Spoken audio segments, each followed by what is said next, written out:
Olá, queridos, aqui é o Yoha do canal Azeite e Vinho e hoje nós continuamos com os nossos vídeos. Pare, ouça e reflita. E hoje nós vamos falar de novo sobre medo e suas consequências. Mas antes de nós entrarmos no assunto de hoje, vamos recapitular o que nós falamos na semana passada. Semana passada nós usamos a vida de Jó como exemplo. E nós deixamos claro aqui que Jó fazia coisas certas, porém por motivações erradas. Nós vimos que Jó santificava seus filhos através dos sacrifícios, que eram coisas corretas, porém a motivação de Jó sempre foi errada. Por quê? Porque Jó sempre agiu com medo. Tinha medo que o pecado dos seus filhos fosse aquilo que levasse a consumir eles. E de fato, o que Jó temia aconteceu, como o mesmo Jó declara. Nós vimos claramente que o que Jó tinha no coração, que o que Jó tinha na alma, que era medo, veio sobre ele, ou seja, o que Jó temia aconteceu na vida dele. Jó atraiu aquilo que estava dentro dele. E Jó também fez as coisas certas por motivações erradas, ou seja, o medo te leva a agir de forma correta, porém com motivações erradas. E o que isso quer dizer? Que tudo está errado, que nada está certo, que as coisas estão desencaixadas, porque as coisas precisam ser feitas certas e por motivações certas. Ninguém vai orar apenas por orar, ou ninguém vai orar por ter medo. Todos sabem o porquê oram e o porquê devem orar, e não é por medo. Correto? Então hoje nós continuamos falando sobre o medo e suas consequências, e nós vamos usar a vida de Jonas como exemplo. E eu quero ler com vocês a partir do capítulo 1, do verso 1 ao 3, sobre Jonas, que diz assim: E veio a palavra do Senhor a Jonas, filho de Amitai, dizendo: Levanta-te, vai à grande cidade de Nínive, e clama contra ela, porque sua malícia subiu até mim.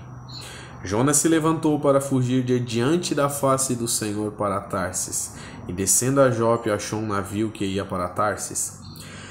Pagou, pois, a sua passagem e desceu para dentro dele para ir com ele para Tarsis, de diante da face do Senhor.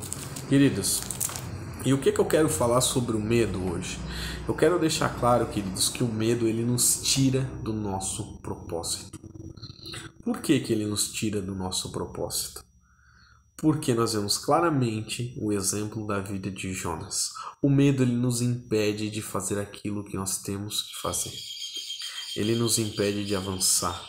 Ele nos impede de continuar. Ele nos impede de cumprir o chamado do Senhor, o propósito do Senhor para as nossas vidas. Ou seja, que nós vemos claramente que a primeira coisa que o texto começa dizendo: e veio a palavra do Senhor a Jonas. Ou seja, veio uma ordem clara a Jonas do que ele deveria fazer, que era ir até Nínive e pregar o arrependimento. Óbvio que nós precisamos abrir uma aspas e falar um pouco do povo de Nínive, que era um povo muito cruel, que levava as pessoas à loucura de tanto torturar, que matavam, que deixavam as pessoas toda arrebentada fisicamente. E também nós entendemos que no texto, no final do livro de Jonas, Jonas também não quis ir porque achava que aquele povo não merecia arrependimento, que aquele povo não merecia misericórdia, que aquele povo não merecia uma segunda chance. Mas porém se identifica no coração de Jonas algo chamado medo. E o medo faz com que Jonas saia da onde? Da face do Senhor. Diante da face do Senhor. E o que é sair diante da face do Senhor? É a mesma coisa que sair do propósito do Senhor. É a mesma coisa que tomar um caminho diferente daquilo que o Senhor tem para mim e para você. E nós vemos claramente que o medo toma conta de Jonas. Por que o medo tomou conta de Jonas? E aí eu quero ler com vocês 2 Coríntios, capítulo 4, verso 16 ao 18, que diz assim: Por isso não desfalecemos, mas ainda que o nosso homem exterior se corrompa, o interior contudo se renova de dia em dia, porque a nossa leve e momentânea tribulação produz para nós um peso eterno de glória muito excelente. Não atentando nós nas coisas que se veem, Mas nas que não se veem, porque as se veem são temporais e as que não se veem são eternas. Queridos, o que esse texto está querendo dizer? E aí eu quero que nós prestemos atenção no verso 18, que diz assim: não atentando nós às coisas que se veem. Queridos, quando nós olhamos para a vida de Jonas, nós vemos claramente que Jonas ele se atenta às coisas que se veem. Quais eram as coisas que se viam? Um povo cruel, que matava, que torturava, que deixava as pessoas totalmente arrebentadas. Qual era esse povo? O povo de Nínive. Mas qual era o ponto que Jonas deveria olhar? Mas as coisas que não se veem. Porque as que se veem, elas são temporais, passageiras, elas passam e elas não ficam eternamente.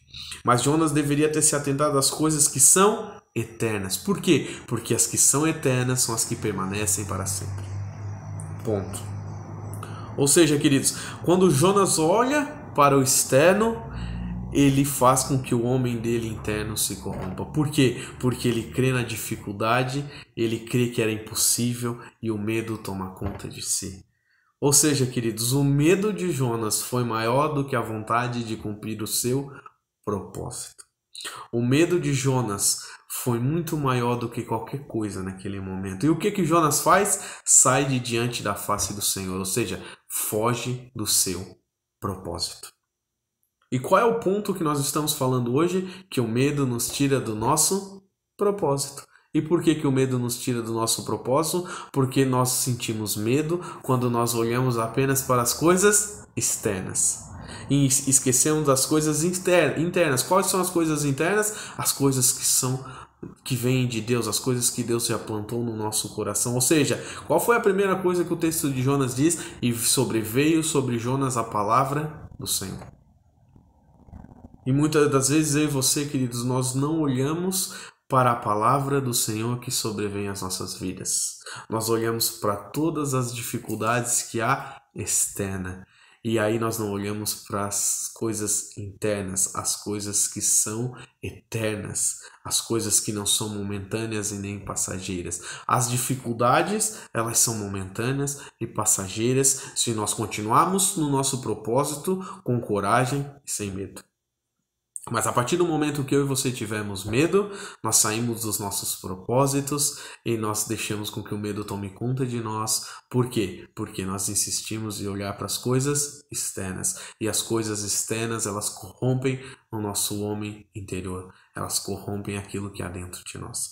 Queridos, hoje nós falamos sobre Jonas. Jonas e o medo. O medo que tira Jonas do seu propósito. Hoje eu vou parar aqui nessa parte de Jonas. E eu quero ainda voltar à vida de Jó, voltar à vida de Jonas nos próximos vídeos. E ainda um outro homem que nós vamos falar aqui no próximo vídeo, que é Davi. E também Saulo. E todo o povo de Israel. E nós vamos identificar mais um ponto de medo. E no final disso tudo nós vamos ver as viradas desses homens quando tomaram coragem e preferiram acreditar em Deus. Que o Deus abençoe a sua vida nesse dia.